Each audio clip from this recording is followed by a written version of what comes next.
Hola, ¿cómo están? Un gusto de dirigirme una vez más a ustedes dándole gracias a Dios por un día más de vida, por un día más de bendiciones, deseando que la paz de Dios esté con cada uno de vosotros, los que escuchan este mensaje. Realmente Dios es grande y maravilloso porque permite cosas buenas. Dios es bueno, mi querido amigo, mi querido hermano. Cada día que amanece uno puede darse cuenta la grandeza y maravilla de Dios.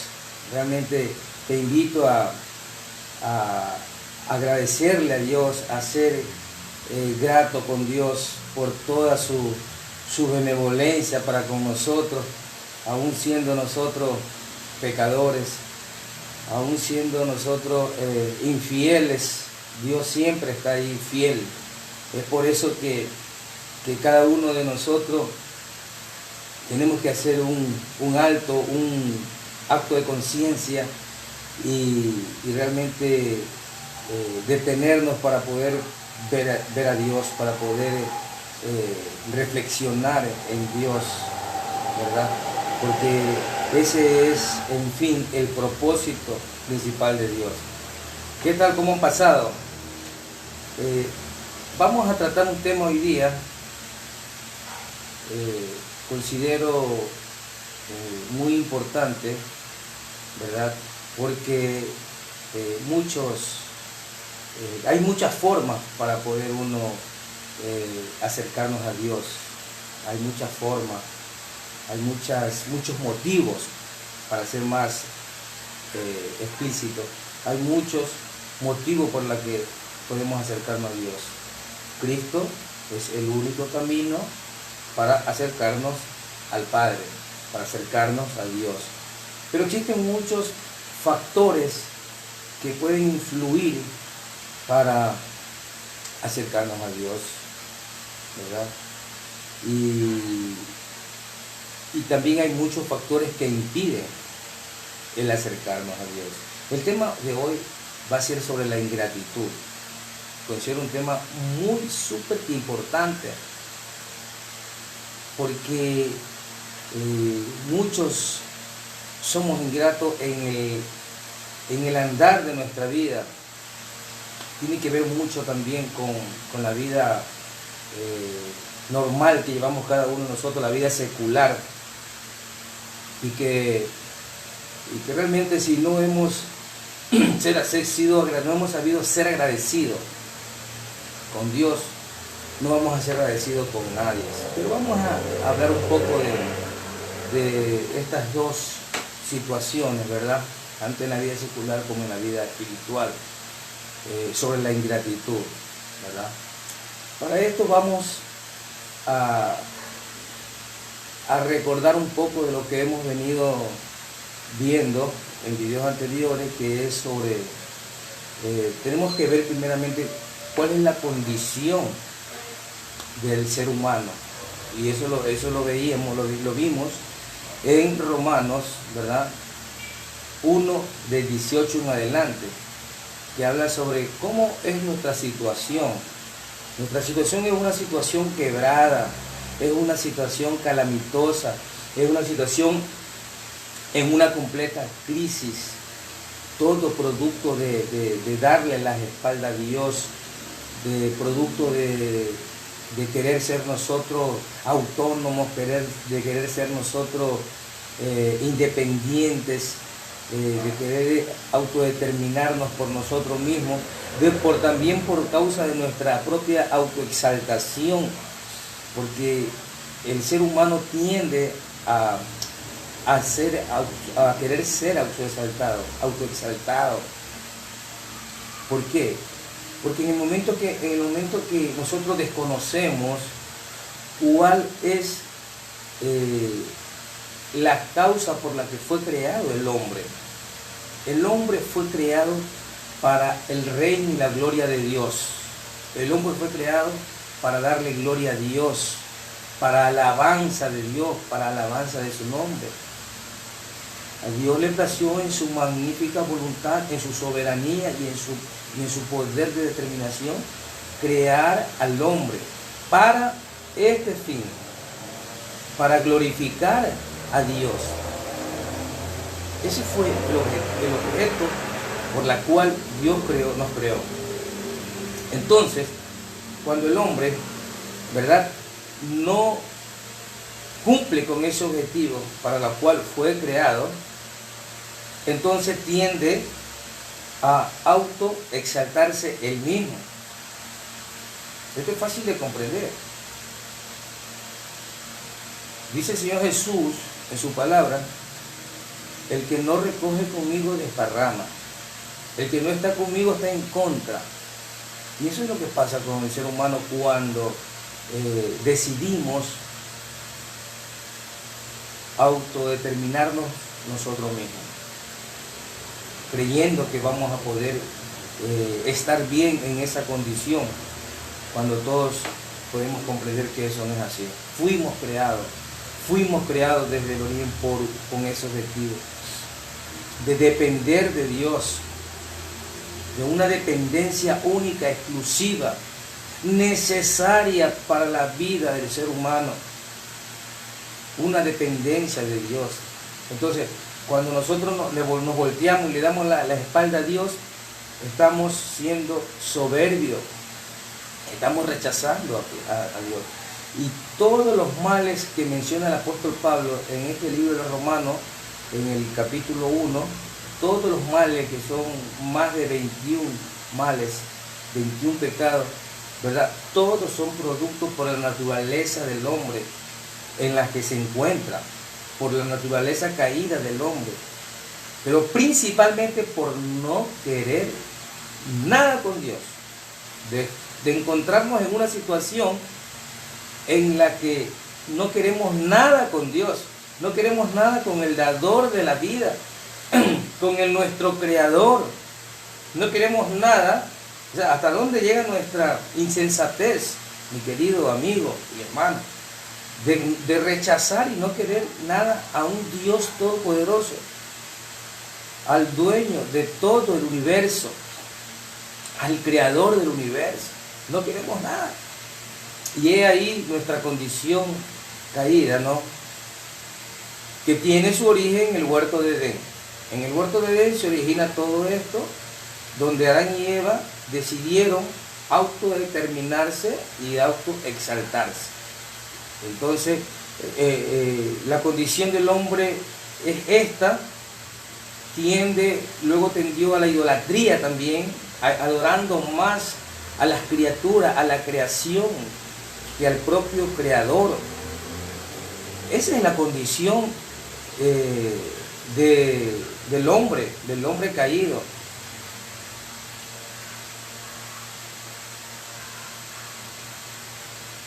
Pero desde el principio Dios buscó la forma. Esto hay que resaltarlo, buscó la forma del acercamiento con Dios. Esto hay que resaltarlo, porque está bien, está la situación caída del hombre, está por su soberbia, por su orgullo, por su vanagloria. El hombre se encuentra en esa situación caída, pero siempre desde que Dios vio que el hombre había fallado, lo buscó, le dijo a Adán: ¿por qué te escondes? ¿Dónde estás? ¿Por qué te escondes? Y no solamente eso, Dios, como habían pecado, pues Dios tuvo que determinar las cosas cómo serían en adelante, pero aún así nunca dejó de protegerlos y de amarlos. Tanto es así de que Dios les confeccionó el mejor traje que cualquier ser humano desearía tener, un traje confeccionado por la mano del propio Dios, del propio Creador. Dice que le hizo trajes de higuera. Entonces, imagínense ustedes,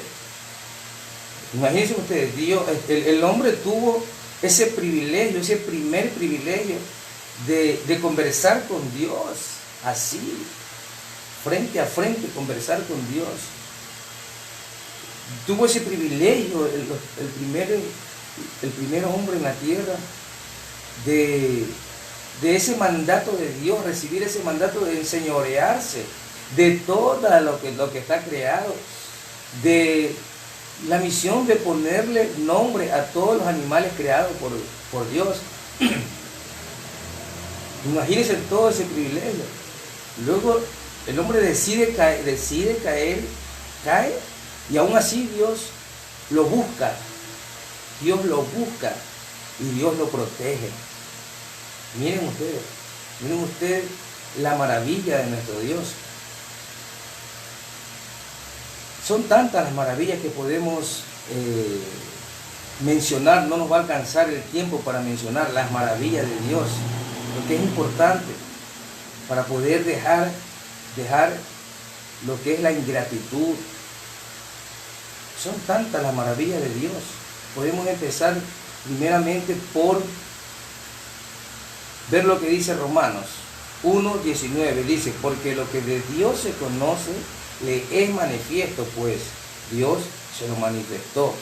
Porque las cosas invisibles de Él, su eterno poder y deidad, se hacen claramente visibles desde la creación del mundo, siendo entendidas por medio de las cosas hechas, de modo que no tienen excusa. Así es, nadie tiene excusa de que Dios, ¿verdad?, es digno de gratitud, no de ingratitud. Dios es digno de agradecerle, de exaltarlo, porque aún el que no ha recibido a Cristo hoy en día ha tenido todas las posibilidades de entender y comprender la realidad, la existencia de un Dios sobrenatural, de un Dios todopoderoso. Todos tenemos esa obligación de darnos cuenta la existencia de nuestro Dios por medio de las cosas hechas,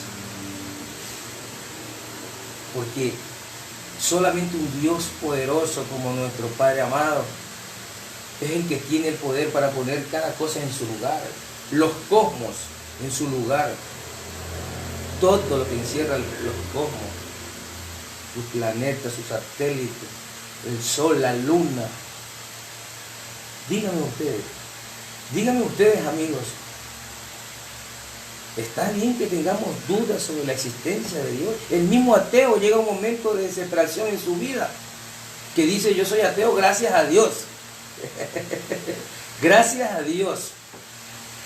De modo que la existencia de Dios nadie la puede negar, ¿no? Y lo que la palabra de Dios nos dice, desecha toda fábula, todo argumento evolutiva o como se quiera llamar, echa fuera todo. El mismo científico lo determina y dice claramente de que lo que usted encuentra en un puñado de tierra, los mismos minerales los encuentra dentro del ser humano.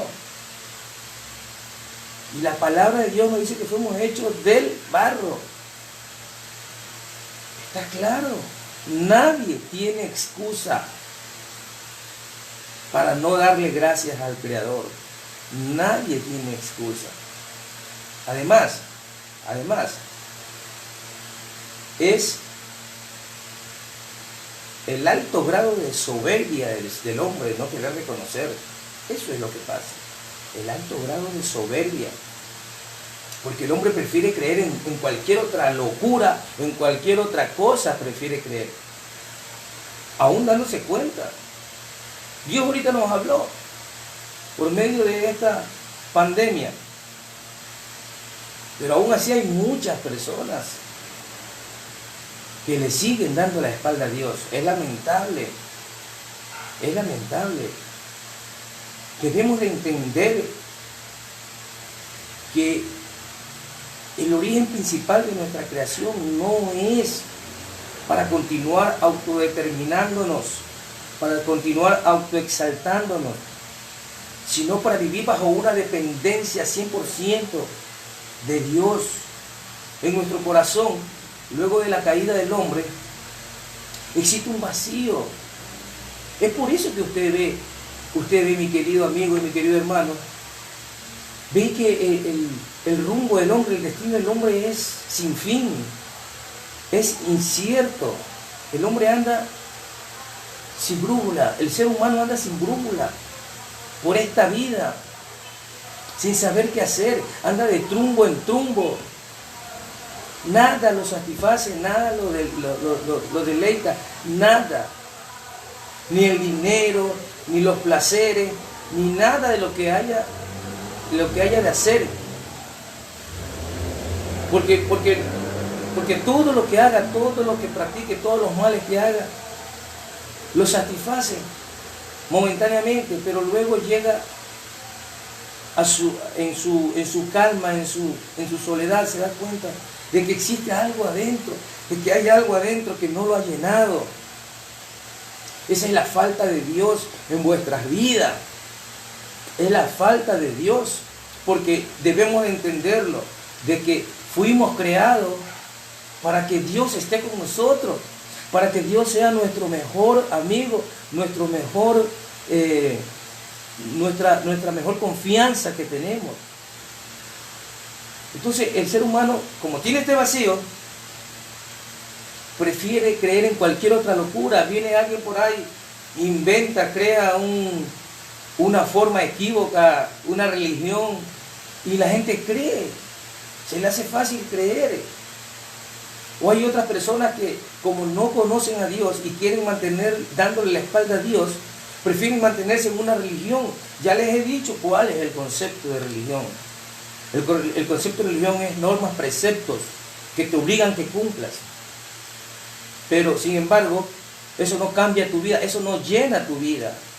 Porque lo que llena tu vida es la relación con Dios. Porque fuimos creados para mantener una relación con Dios. No solamente desde que vino nuestro Señor Jesucristo hace más de 2000 años. Vino para instituir su iglesia para nosotros, mediante creer en Él y mantener una relación con Él, poder nosotros ser salvos y vivir una vida como Él quiere que vivamos mientras estemos aquí.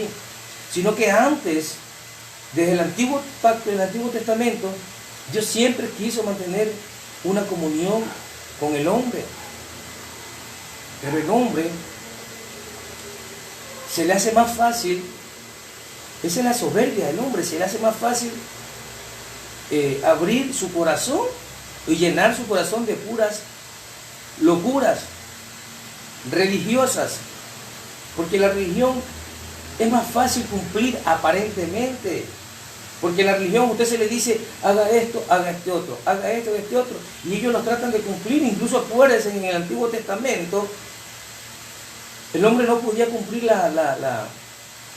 los mandamientos, la ley no la podía cumplir, pero el hombre se le hacía fácil, pues, coger los animalitos y sacrificarlos para el perdón de ciertos pecados.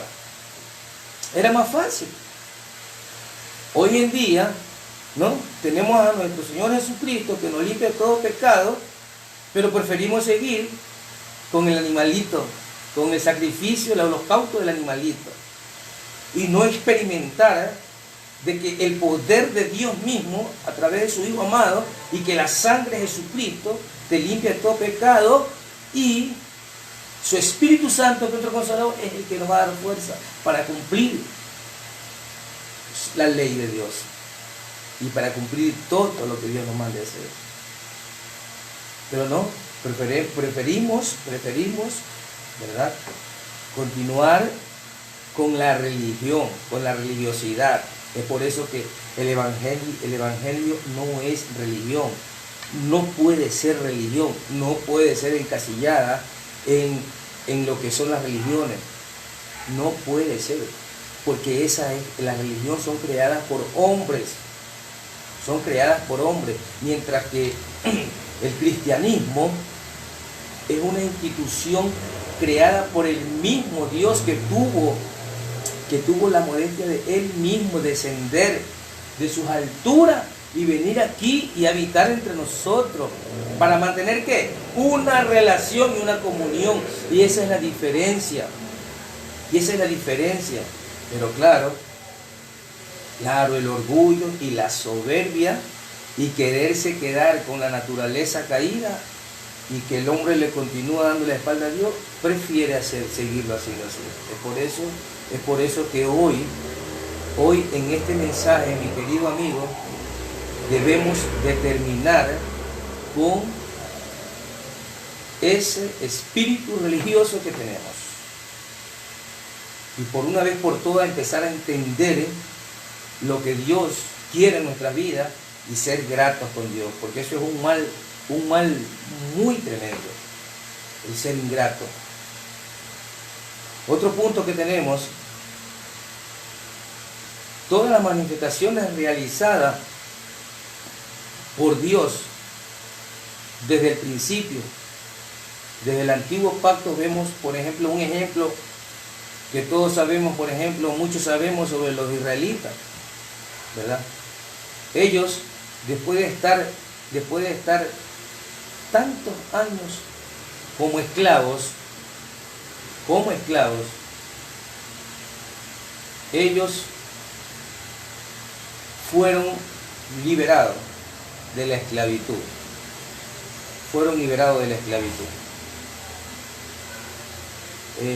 Vayamos a ver Éxodo 12, 37, 40. Los invito a ver Éxodo 12, 37, 40.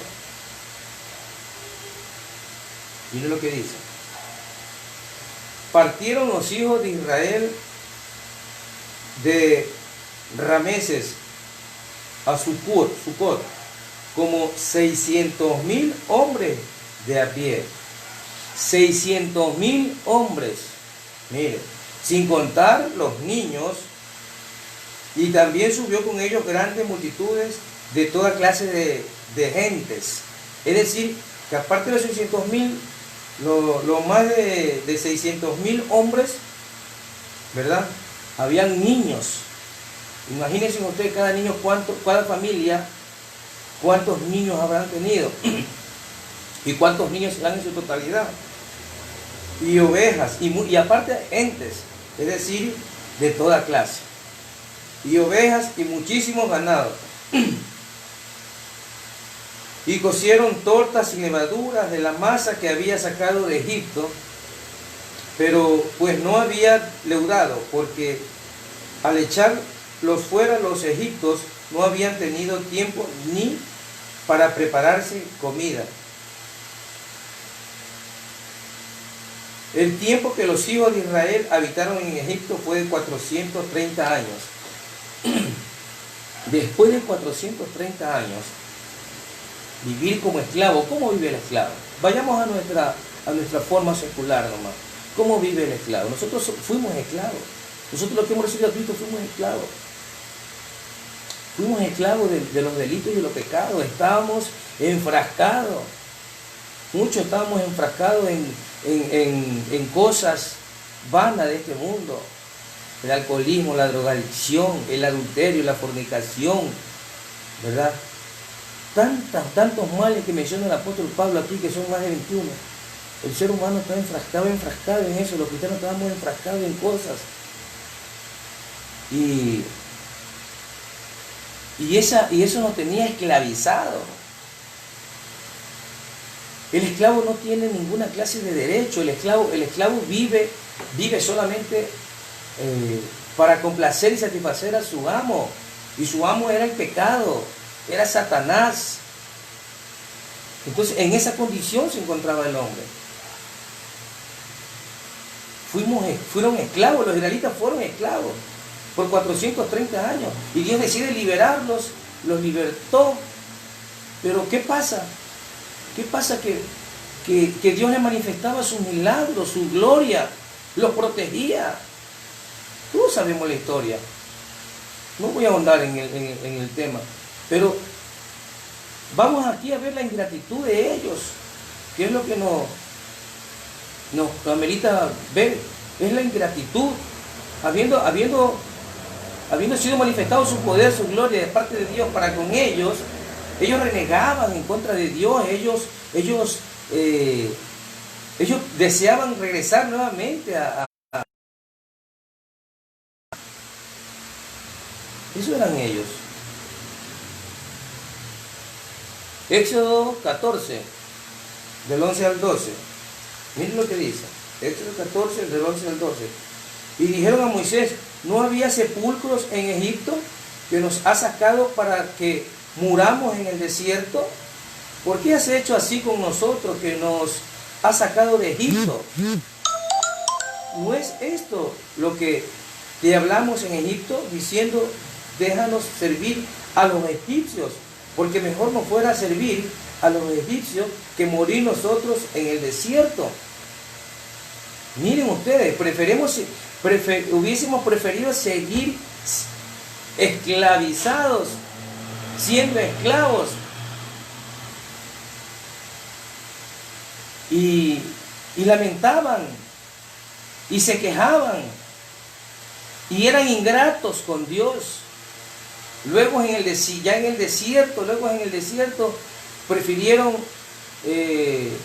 hacer ídolos y adorar ídolos. Entonces, aquí vemos en los israelitas, siendo un pueblo amado por Dios y escogido por Dios, porque a Dios le plació en su magnífica soberanía y voluntad, le plació escoger a este pueblo. Pero este pueblo era ingrato con Dios. Tanto es así que solamente entraron 2 personas de los mayores. 2 personas entraron a la tierra prometida. Y por supuesto entraron los niños. Pero de más de 600,000 personas, todos perecieron durante los 40 años del proceso en el desierto.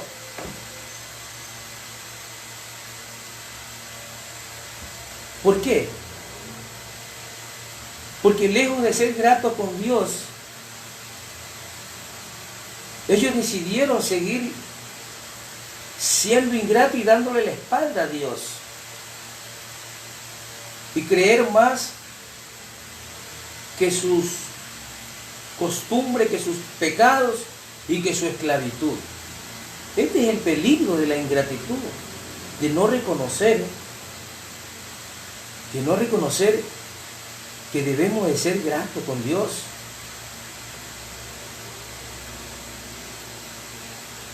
Ese es el verdadero, esa es la raíz de todo el problema.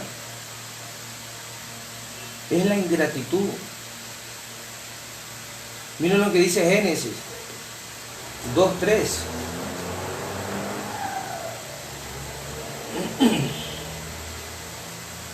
Génesis 2:3. 3, del 2 al 3.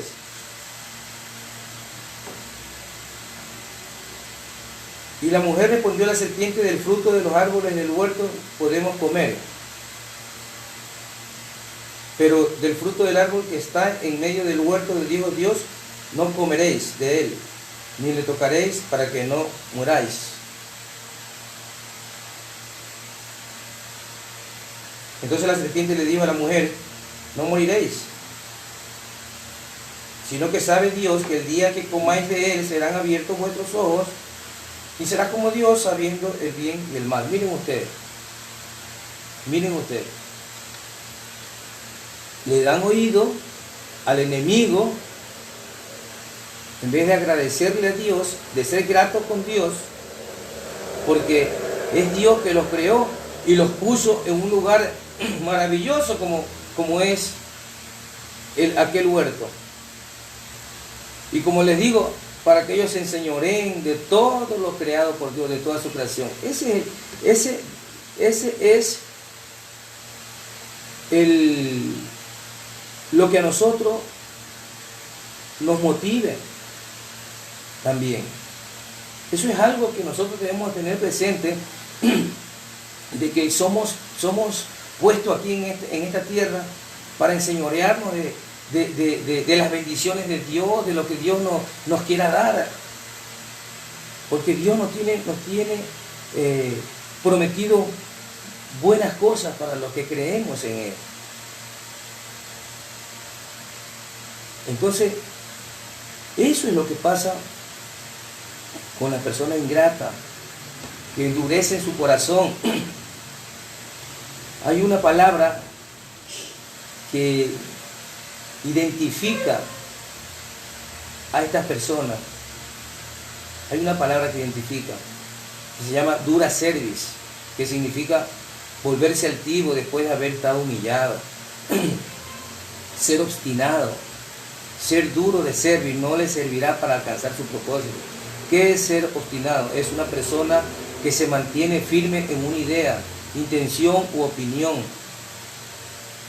generalmente poco acertada, firme en una idea. Miren, dura cerviz es, los animales de carga se le pone en la parte de aquí esta es la cerviz, la parte de aquí del cuello, en la parte de aquí del cuello.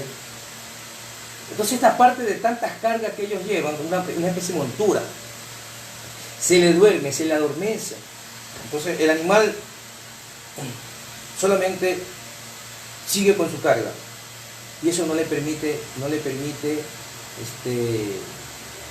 otra cosa más que llevar su carga. Esto pasa con las personas, esto pasa con el ser humano. Son personas de dura cerviz, que tienen endurecido y no pueden ver nada más allá que su propio pecado, que su humillación, y quieren quedarse con ella. Se enfrascan, se apoderan de esa y no quieren escuchar el plan de salvación, no quieren escuchar a Dios.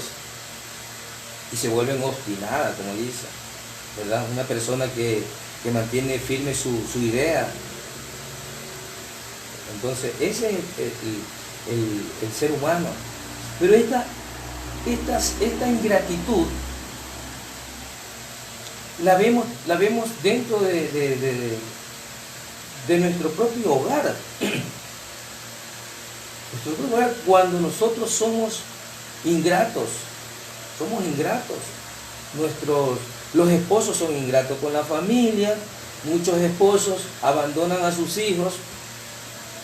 Muchos esposos abandonan a sus esposas. Esa es la ingratitud. Lo mismo pasa con las esposas. Y el fundamento del hogar, del matrimonio, del hogar, se ve resquebrajado. Pues ahí viene la situación disfuncional, la ingratitud. Los hijos se rebelan contra los padres, son ingratos. Ellos no tienen ni una, hay hijos que no tienen ni una pizca de gratitud. Y nosotros también, los padres, a veces no hemos llevado a Cristo a nuestro hogar, para criar a nuestros hijos y dirigir nuestro hogar con la dirección de Cristo. Por eso que una de las principales responsabilidades del hombre es de llevar a Cristo a su hogar y de enseñarle a ser grato a los hijos. Los hijos deben de ser gratos. Uno aprende en el hogar a ser grato con todas las cosas que hacen los padres por los hijos. Entonces, si nosotros no aprendemos, no le enseñamos a ser gratos en nuestro hogar, salimos afuera al mundo, salimos a nuestras actividades y nunca vamos a ser gratos en ninguna situación de nuestras vidas. Si usted va a un restaurante, se sirve un plato de comida, usted le dice gracias. al salonero, a la persona que lo está atendiendo, le dices gracias, ¿verdad? Muchos hasta a veces dejan una propinita ahí, pero ese es el sentido de la vida.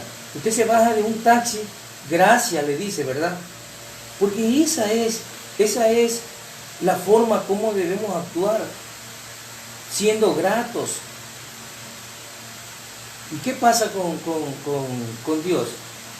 Que habiendo visto todas las maravillas de Dios, no somos gratos con Dios. No somos gratos. Este es el momento de que empecemos a ser gratos con Dios y dejemos de ser personas de dura cerviz. Dura cerviz.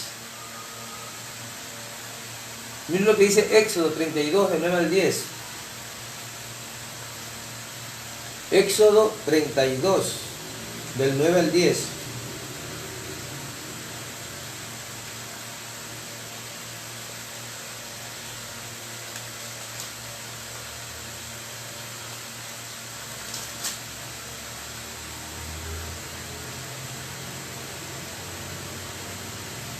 Dijo más Jehová a Moisés: yo he visto a este pueblo que, por cierto, es pueblo de dura cerviz.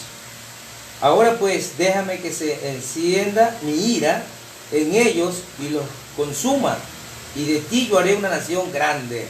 De ti, le dice a Moisés, pero no del resto.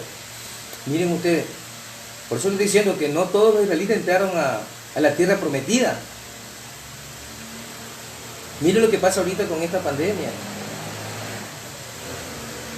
Y como yo vengo sosteniendo, nosotros somos bendecidos, porque Dios nos permite vivir el segundo tiempo de la vida, y estamos aquí. Estoy aquí transmitiéndote este mensaje. Tú estás ahí escuchando, sentadito con donde estés. ¿Y qué esperamos para decir: Señor Jesús, ven a mi vida? ¿Qué esperamos? ¿Queremos seguir siendo personas de dura cerviz? La ira de Dios se revela contra toda injusticia. Les he demostrado con los israelitas, les he demostrado con lo que estamos viviendo. Entonces, ¿qué nos impide acercarnos a Dios? ¿Qué nos impide? ¿Qué nos impide ser gratos con Dios? De aquel que quiere lo mejor para nosotros, de aquel que quiere salvarnos, nuestras almas que no se pierdan en el fuego eterno, porque fuimos creados para vida eterna. Pero depende en vida, no después que moramos. En vida depende que tomamos una decisión. La mejor decisión de nuestra vida es de recibir a Cristo y ser salvas nuestras almas, para que nuestra alma no se pierda en el fuego eterno, donde el fuego nunca se apagará. Eso dice la palabra de Dios. El fuego nunca se apagará. Y Jesús viene a darnos vida en abundancia, a darnos vida en abundancia y a salvar nuestra alma. ¿Qué esperas, amigo? ¿Qué esperas? ¿Quieres seguir siendo de dura cerviz? ¿Quieres seguir siendo ingrato con Dios? Yo pienso que este es el momento. Este es el momento de que tú quieras cambiar tu vida, de que tú entregues tu vida a nuestro Dios Todopoderoso, para que dejes de ser ingrato y de dura cerviz. Este es el momento. Mañana no sabemos qué pase con nuestra vida. Nosotros no sabemos. Pero este es el momento. Este es el momento que Dios ha permitido que yo transmita este mensaje. Y que te diga: deja de ser ingrato con Dios. Deja de ser ingrato con Dios. Y vuélvete a Dios. Reconoce todas sus maravillas. Reconoce todo lo que Dios te ha dado, lo que Dios te ha bendecido. Reconoce. Porque las manifestaciones de Dios son claras. Las bendiciones de Dios, las maravillas de Dios son claras, son palpables y visibles. Este es el momento. No esperes otro momento, porque mañana no sabemos. Este es el momento para que te arrepientas de ser ingrato con Dios. Vuélvete a Dios. Vuélvete a Dios y vas a ver. Y vas a ver que todas las cosas te son perdonadas. Vuelves a ser nueva criatura. Una nueva criatura en Cristo Jesús. Cierra tus ojos en el lugar que te encuentres y hagamos una oración de fe. Una oración en la cual Dios te va a perdonar de todo lo que has hecho y te va a limpiar y te va a levantar y te va a fortalecer. Amantísimo Dios y buen Padre Celestial, te doy gracias por esta oportunidad. Señor Jesús, en este momento yo abro la puerta de mi corazón. Te invito a que mores en mí. Te pido que perdone mis pecados. Perdona mis rebeliones. Perdona mi dura cerviz. Perdona mi ingratitud, Señor. Perdona mi ingratitud. Lávame, límpiame de todos mis males, Señor. Perdóname. Inscribe mi nombre en el libro de la vida eterna, para cuando tú pases lista, ahí estar presente. Levanta mi vida, Señor. Fortalécela. Bendice a mi familia también, para que te conozca, Señor. Te doy gracias por tu infinito amor. En el nombre de Jesús, amén y amén. Si hiciste esta oración, te felicito. En este momento eres una persona que dejaste de ser todo lo que eres. Ahorita Dios está trabajando contigo. Nuestro Señor Jesucristo está trabajando contigo y va a seguir trabajando contigo. Te va a seguir guiando y moldeando por todo este camino, hasta su venida, y en la cual tendremos nuestra morada allá en los cielos, donde eternamente estaremos ante su presencia para alabarlo y glorificarlo. Te felicito por esta sabia decisión. Acude a una iglesia donde te enseñen Padre, Hijo y Espíritu Santo. Dios te bendiga y hasta otra oportunidad.